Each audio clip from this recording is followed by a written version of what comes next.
ఈ medium combat air craft అనమాట 114 యుద్ధ విమానాలు దిగుమతి చేసుకుంటుంది.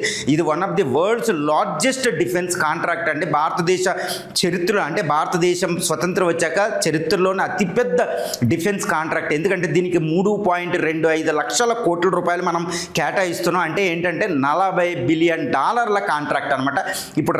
ఇప్పుడు ఫ్రాన్స్ అధ్యక్షుడు ఇమ్మాన్యుయల్ మాక్రాన్ ఇండియా పర్యటిస్తున్నారు.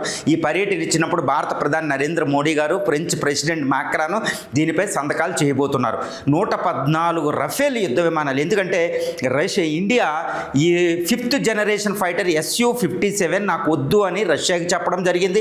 అదేవిధంగా యూరో ఫైటర్స్ గ్రిపెన్ యూరోప్ నుంచి వద్దు అని చెప్పింది. తర్వాత అమెరికా ఆఫర్ చేసిన F-18 హార్నెట్, F-16 కూడా కాదంది.